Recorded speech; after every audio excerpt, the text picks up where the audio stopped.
So I think I'm just a little intimidated. I knit a sleeve in a day. This is, what color is this? With these cute little like flower detail. It is super warm. What is this? She's knitting Ripley a sweater, which is adorable. They set out to solve the murder. Hey folks, if you're new here, I'm Dawn. This is Tangled Together, where I talk about my knitting hobby and the other things in life that get tangled up in it. It's the end of January, so I thought I'd talk through the things that have been on and off my needles this month. First of all, let's talk about what I'm wearing. This is my finished Frankensweater. I'll pop some like full screen pictures and videos up so you can kind of see it in all of its glory. This is the Frankensweater pattern by Taylor Earl, also known as Wool Needle Hands here on YouTube. And I knit this up in a combination of Knit Picks, Wool of the Andes Superwash, worsted in Everglade Heather, that's the like brighter green color, and then I held it with Blue Sky Fibers Prairie, which is their like fingering Surrey in the color Va. So it's this like blue teal kind of, it's like a Surrey silk. And I absolutely love the way this knit up. I had the Blue Sky Fibers Prairie. I bought it from when one of our local knitting stores was going out of business. I miss you, Baba Sheep. But I was able to get it at a significant discount and kind of was like, I don't know exactly what I'm going to use this for. And looking at it, I was like, oh, I should have enough that I can do the Frankensweater. And I, in fact, have a skein and probably like 3/4 left of the 4 that I purchased. So there's definitely enough to do something. I'm thinking maybe I'll try and do a like vest. Maybe I have enough yardage to do a vest. We'll see. So yes, now I did make some alterations to this. I did the tapered sleeve, which was an option in the pattern. The pattern's written with kind of this much more like kind of balloony, sweatshirty sleeve, but it did have kind of instructions for how to do it tapered. The reason I say kind of is I think I have a little bit of complaint about this pattern. It's written clearly. There are just a handful of points where it's like with the tapered sleeve, instead of saying, here are the, decrease, where to make the decreases, it just said, use this decrease knitting calculator online and go from this many stitches to this many stitches, kind of figure it out on your own. Which in some ways I like having that like guidance on, okay, I now know how to alter a knitting pattern in the future. I have this resource of this knitting decrease and increase calculator. But I think it's maybe something that like, I know it got added on after the fact too. Sorry, I'm a little all over the place today. But I think just like, I like it when the patterns have like all of that figured out. Because I will say I did the first sleeve and realized I did the like shorter decreases up towards the top. And then like, because it had me go like 8 rows decrease, 8 rows decrease, 8 rows decrease, and then 10 rows twice. I think I should have started with the 2 10 rows and then done the 8. It fits fine. I think it just would have been a little bit more comfortable to have a little less decreases right at the front, or right at the top. But yes, and it also had instructions on how to do a split hem. I chose not to do the split hem. I chose to just do the regular. One of the things I really like about the Frankensweater is this neckline. It was easy to knit. It's all like top-down raglan, so it was a very quick, easy pattern to follow. But it is this like double knit, it's like a folded over, not double knit, folded over collar, but then you do a couple additional rounds of the ribbing after you've folded it over, which I think actually makes it sit really nicely because it does kind of like come up a little bit. It's got like kind of an Audrey Hepburn-esque like neckline to it. It's got some short row shapings too, so it's not like riding up into your neck, because that's something that I always find I don't like boat neck sweaters. I don't like stuff pushing against my neck. It is super warm because this is essentially an Aran weight, and it's wool held with a lace alpaca blend. I'm wearing it, we're just about to go into a snowstorm here on the East Coast, so I was like, yay, I get to wear it. But this took me, when did I start this? Okay, I start in my Ravelry page, it said started December 23rd. That's when I did the gauge swatch. I didn't actually start it until December 30th, and I finished it on January 11th. So it took me 2 weeks to knit this sweater. Like, I knit a sleeve in a day. Granted, that was a day where I had like a doctor's appointment and was sitting in a waiting room for a long time, but this knit up so quickly. I really enjoyed it. I think it is a basic enough sweater pattern that I might actually knit it again and maybe do it a little bit longer with the split hem. I think I just personally prefer the tapered sleeves to the balloon. I think it just fits into my vibe a little bit more. It gives it a little bit of that unisex feel, but I do like that the neckline still has like a feminine side to it. And yeah, it was a quick, easy pattern. Nothing kind of too fancy about it, but I will say, like, knowing now how to alter like the decreases and stuff like that, like that's something that I'll probably do in the future. I'm very happy with this. I think I would knit this again, maybe doing like a little bit longer with the split hem, and I think also doing longer on the sleeves, because this has so much positive ease. It was a little bit difficult for me to figure out exactly how long to knit the sleeve. Did have schematics in it, which was nice, but like, I mean, my armpit is here. So, I think I got it pretty close. I think maybe I would have liked like another 1/2 inch to an inch on the length of the sleeves, just so that since it is a raglan, when I lift my hands up, I don't have quite as much, extra showing. And I'm the type of person that like having my sleeves hit kind of here is really nice. My hands get cold, so that helps keep them a little bit warmer. But yes, very happy with this. Like, I think this actually might be a really good sweater to make as kind of like a gift knit, because it is this nice oversized sweater, but some of the details like the collar, give it a little bit where like you could dress it up or wear it down. And it knit up so fast that, I think sometimes knitting sweaters for other people, like if you're going to knit something that's super intricate or fine, that's going to take a lot of time, you really want to make sure that the person who's getting it is going to really appreciate it, which I have done in the past. But I think also like maybe having a couple of those sweater patterns in your back pocket for somebody who does ask you to knit a sweater asks, and you maybe think like, maybe I don't want to spend 2 months knitting a sweater, but 2 weeks, definitely doable. So yes, this is the first of my 2 finished objects for the month. The second finished object this month is this. You might be wondering, what is this?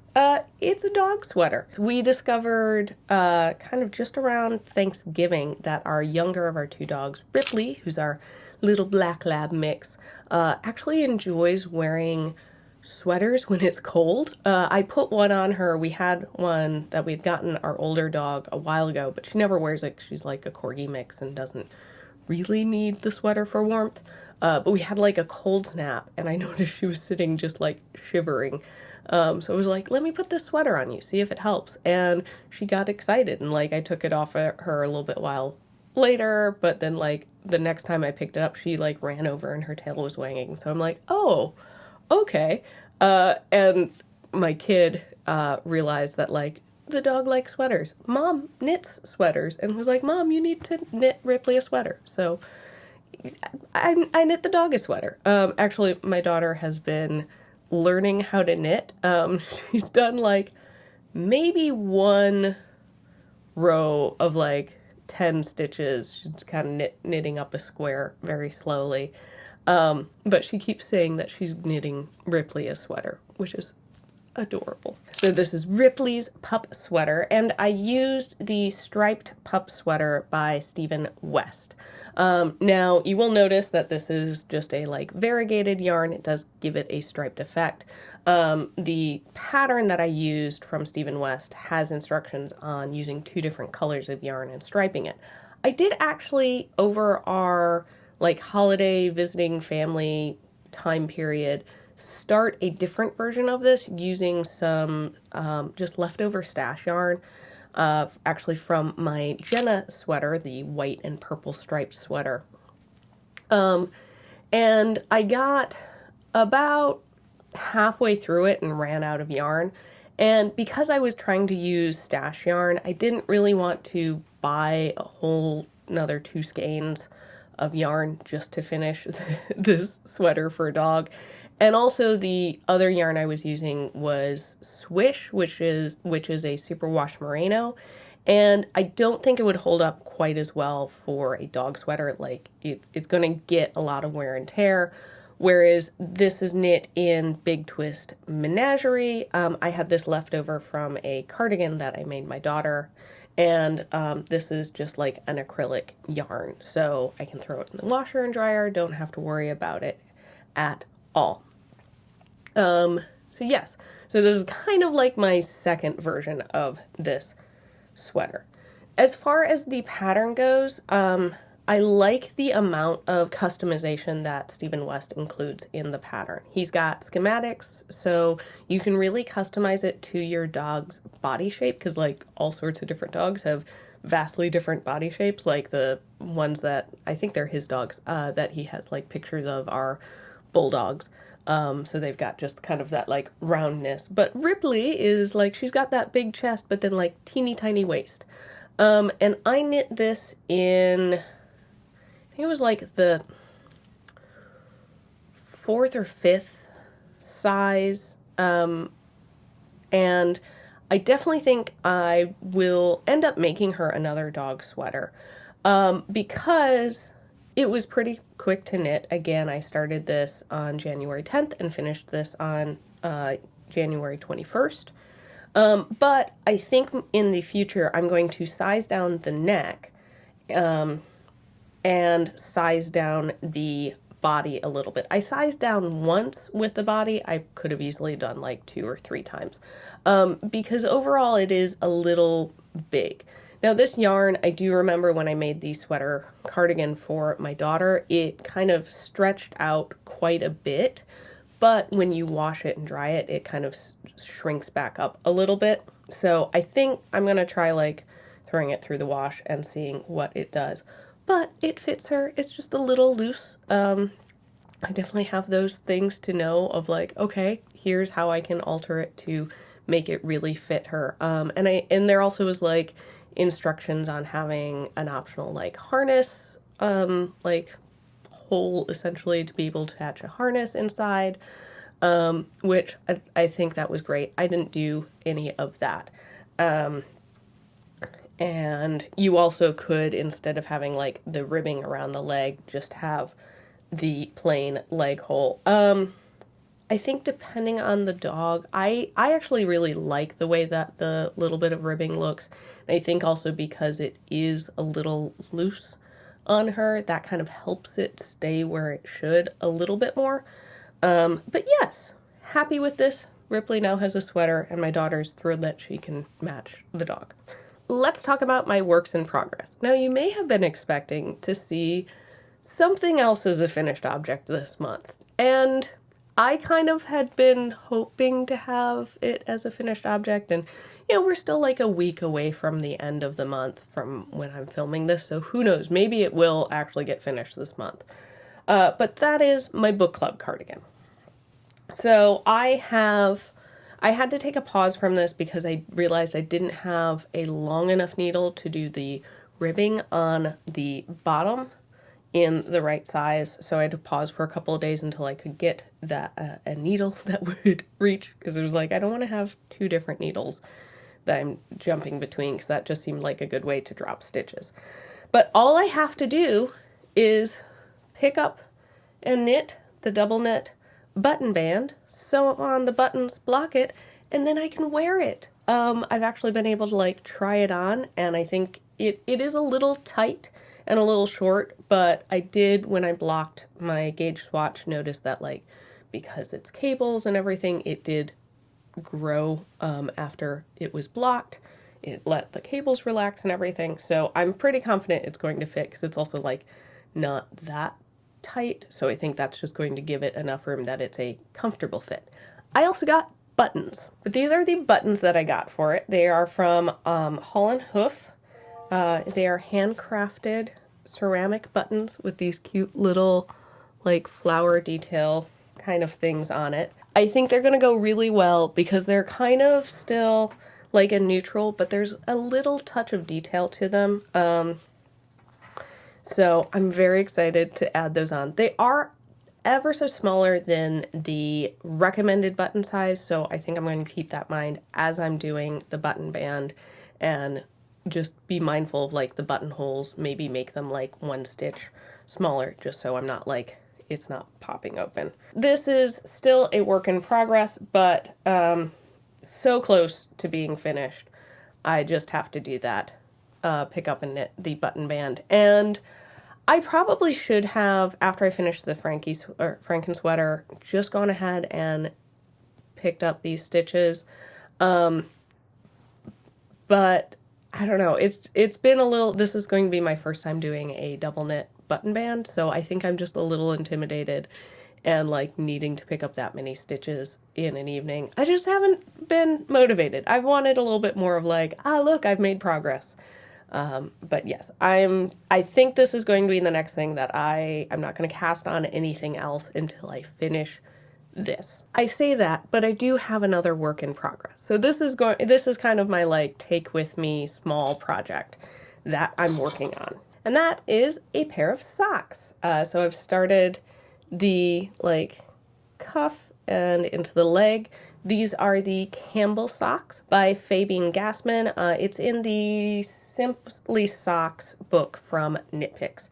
And they're just kind of a basic ribbed sock, but they've got this nice like small cable detail right after the cuff and like at the start of the leg. And this is being knit up in some Kim Dye's yarn, sock yarn. I can't remember the exact name. I'll put it on screen if I can find it. This has been going pretty quickly. I've only been working on this for a couple of days, but this is my like have in the car for appointments, sitting in the car waiting for school pickup. Hey, we went to like an indoor museum that had a whole bunch of like climbing stuff that I was able to just kind of like sit and hang out and supervise and watch, so it keeps me busy. So yes, I've got this one and then the book club cardigan going on, and I'm not going to cast on anything until I finish the book club cardigan. But I do have plans for my next cast on. I have been wanting to make my daughter a like white cabled pullover for, I don't know, like 6 months. I think it would just be super cute. It would go with a lot of things. She has a cabled pullover. She has some like rainbow speckly sweaters, and she really likes colorful rainbow stuff. So I've kind of decided to do like a rainbow speckle white cabled pullover. And I picked up some Hawthorne DK. It's in this fun speckled rainbow color. This is, what color is this? Confetti speckle. It reminds me a lot of the Malabrigo unicorn, is it unicorn confetti? Unicorn cake? But very similar kind of in that like speckle, but this is a DK instead of a fingering weight. And I think I'm going to do the Moby sweater from Petite Knit. seems like a good basic cable sweater pattern. I've known a couple of people who've done the adult Moby and really liked it. And I've had good experiences with petite knits kid clothing. However, if you know of a really good, like, classic cable looking kids sweater that will fit like 4-year-old and up, let me know. Yeah, she's still kind of more in the 3T, but I'm gonna do a 4T size just because I think, I'd rather it be a little on the oversized. We can roll up the cuffs, and then she can keep wearing it the rest of this winter and can hopefully even continue wearing it next winter. I've done that with some of her other knits where I kind of sized up a little bit and have gotten 2 years worth of wear out of them. So that's great. I also know you can, depending on how oversized it is, and if it still fits width-wise, sometimes you can just like unpick the cuff and hem and add in some extra length if you've got extra yarn. So I should have plenty of yarn to do that with it if I'm really happy with it. So yes, that is my kind of plans for my next project.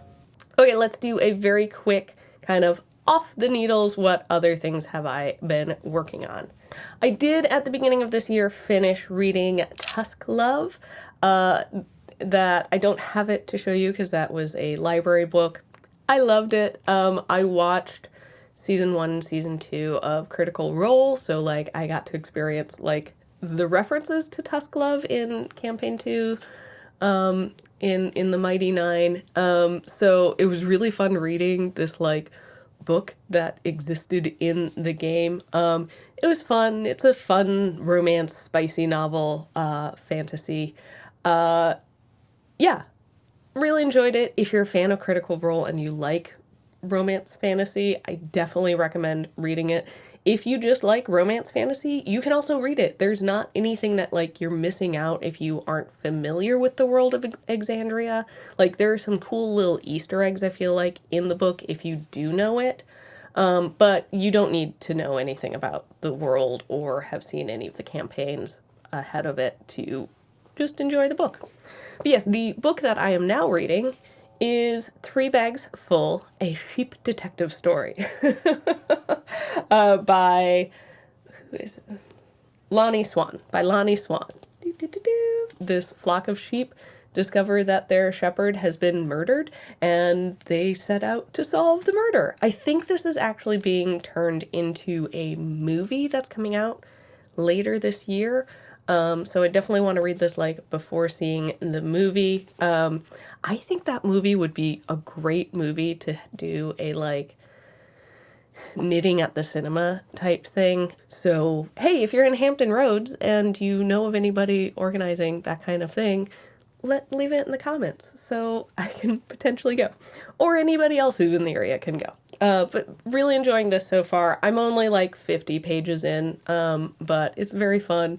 It's written all from the sheep's perspective, so it's also fun like seeing this like, how do sheep think of things? But yes. Yay!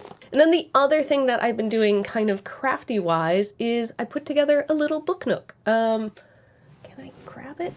I'm worried that the books are all going to fall over if I move it, so I'm going to show some insert shots. Really enjoyed that. I would definitely do another book nook. I had done one a couple years ago.